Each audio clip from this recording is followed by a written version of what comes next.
Hey everybody, this is Surina. You're watching Now It's So Vivid. I thought I might do this one on the floor because I was tired of sitting in that chair. It's after midnight right now, so I'm keeping my voice low so that I don't wake anyone. But I'm going to do my YouTube Pagan challenge question here. And I had a bit of a hiatus last week because the week of the solstice into my birthday weekend was pretty busy. There was a lot of things that were accomplished. I found that kitten a home. If you watched my last video, you'll remember that I rescued a little orange tabby kitten, and as of Wednesday of last week, he went home with his new family. And and they kept the name Toad, which I was very proud of that. My fiance came home from vacation, which gave me a lot to do, and then towards the end of the week was my birthday, so there was a lot of celebratory activity. So I'm going to condense weeks 8 and 9 into one video, and we're going to do it quietly.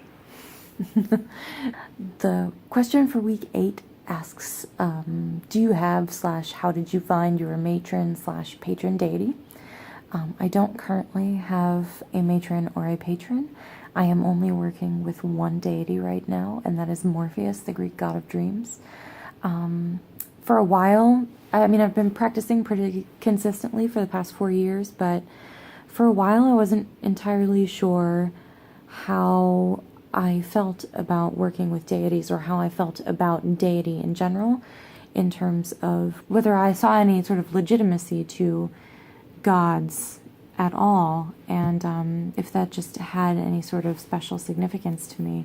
And it was really only after sort of pulling it apart and putting it back together that I realized that in the past it's always been much broader in terms of my personal philosophy on what the divine was, and I realized at some point that that can coexist with using gods as ideas, as archetypes, and the sort of similarities that those have to something that is also I'm very passionate about, which is pop culture paganism, and sort of using images from popular culture in much the same way. It's a reverence and a looking up to certain characters. So, long story short, the name that sort of jumped out at me and held a special significance in my own life, because dreams, I mean, everyone dreams, but dreams in particular have just held a lot of significance for me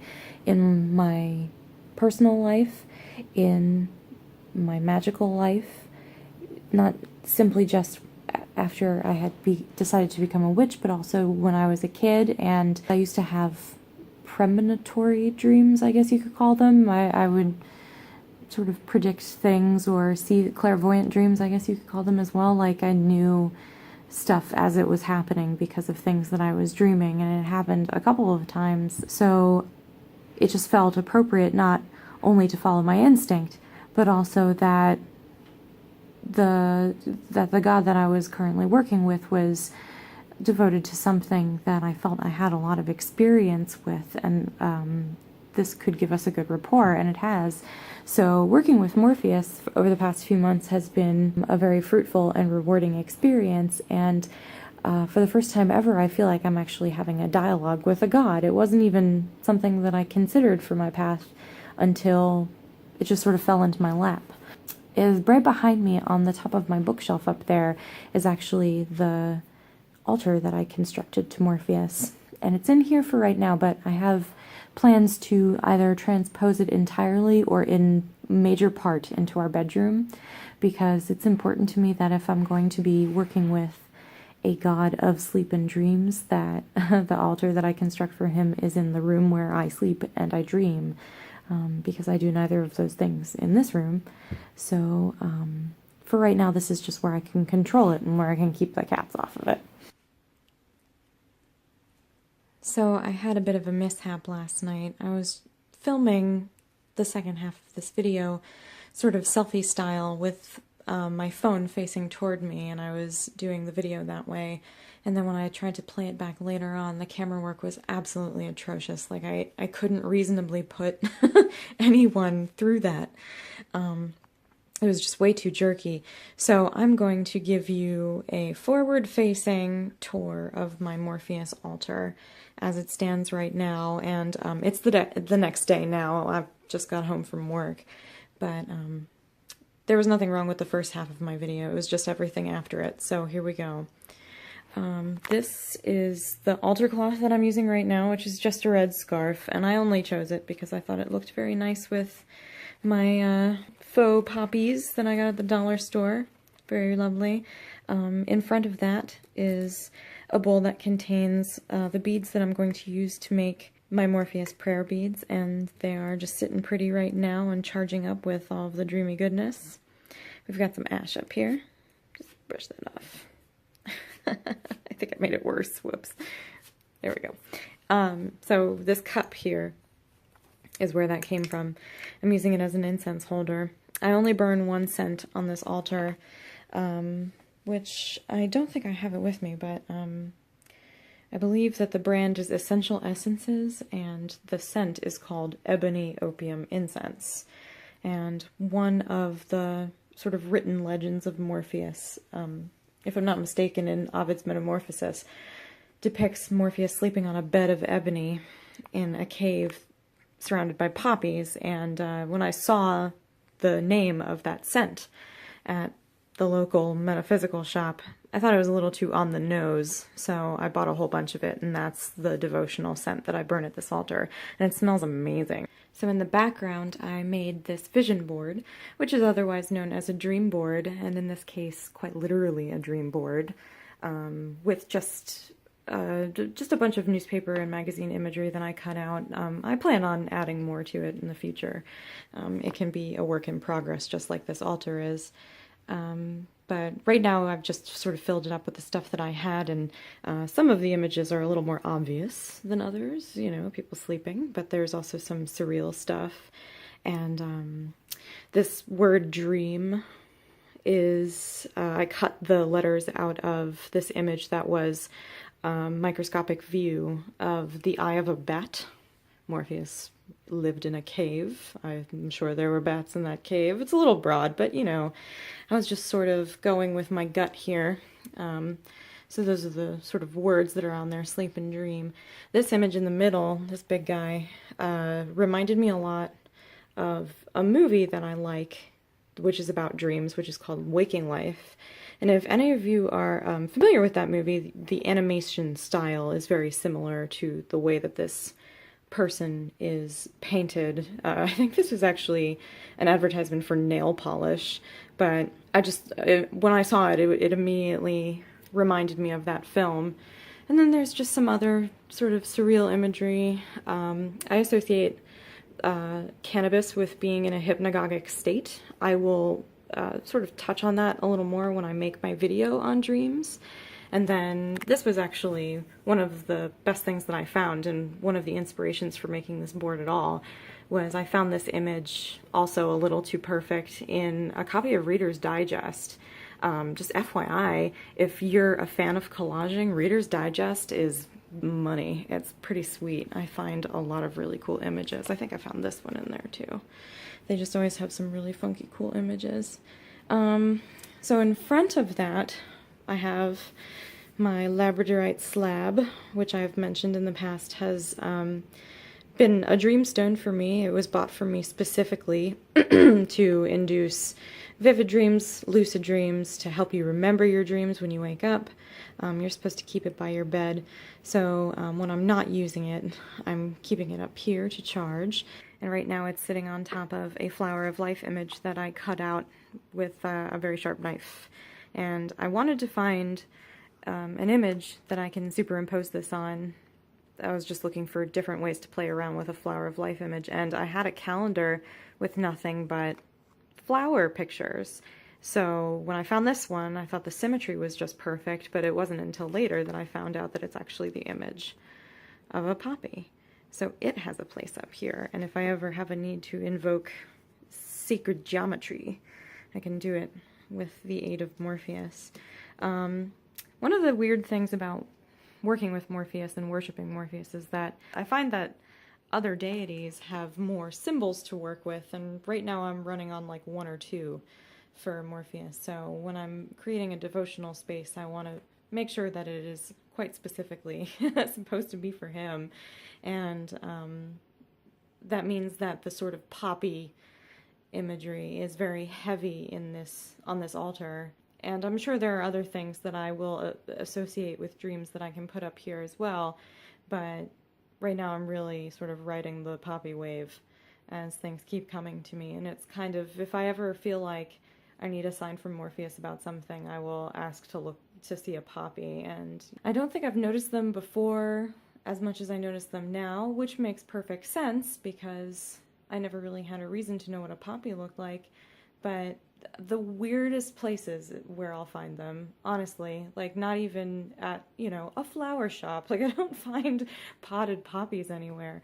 I'll just like be walking in the grocery store, and then the other day I came across this small painting behind the customer service desk of poppies, and I was like, son of a bitch, It just never in places where I expect them to be.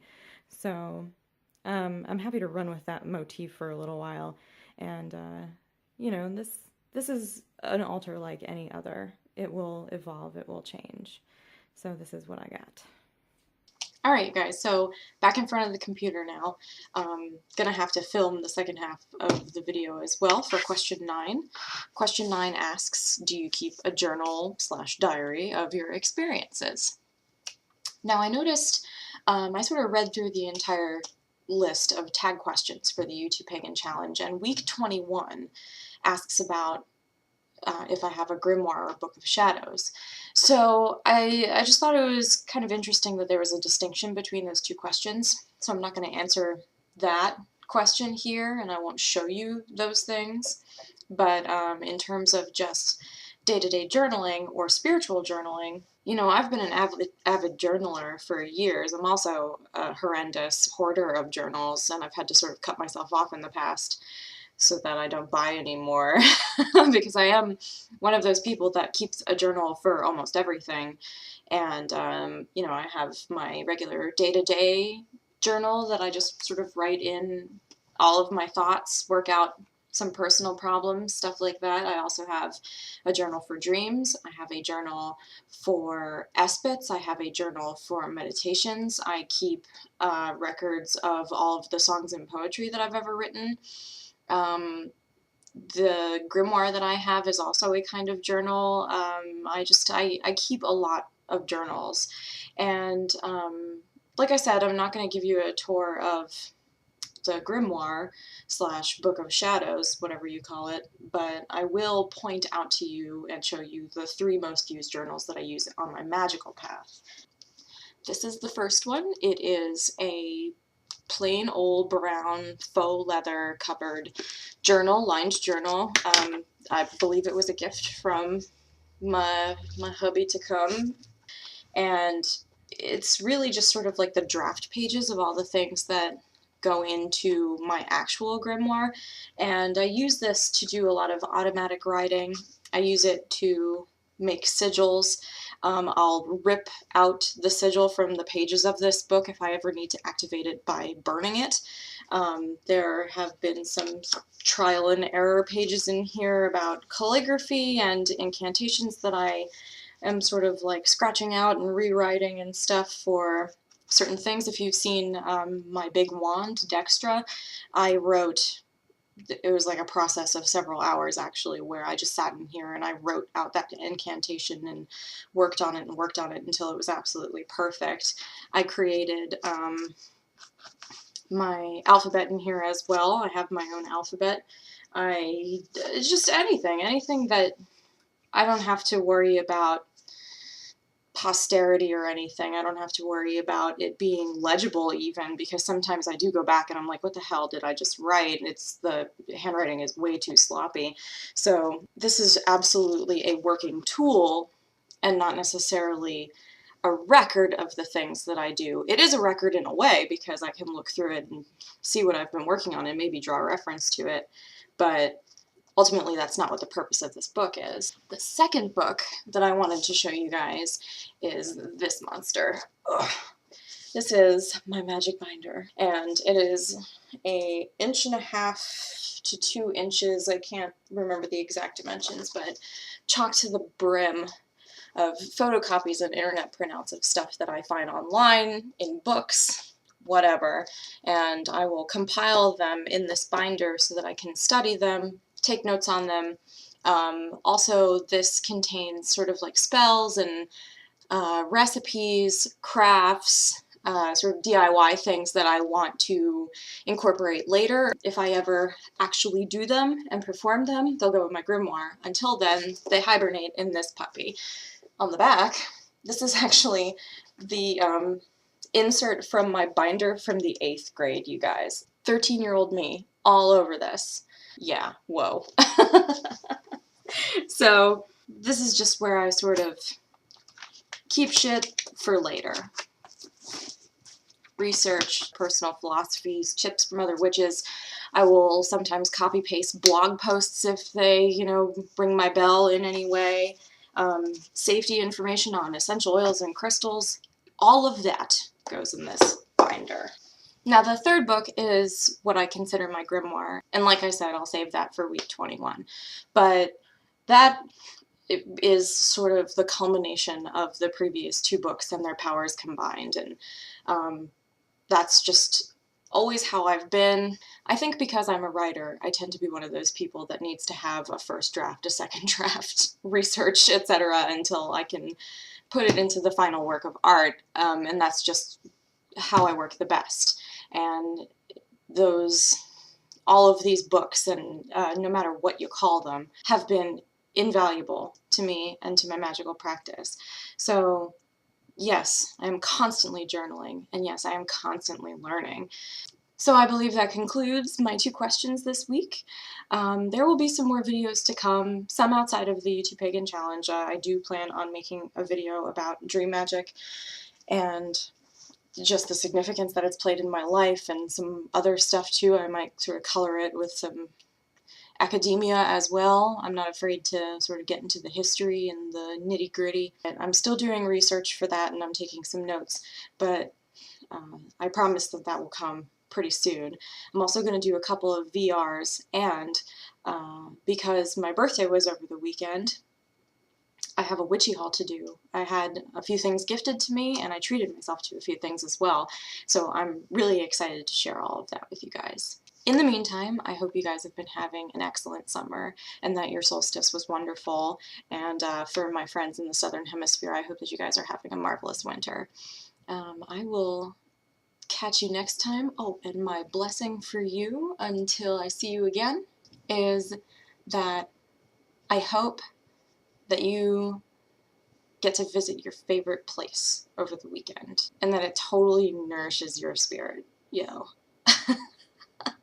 I'm going to try to do that. So until next time, many blessings, everybody. Peace out.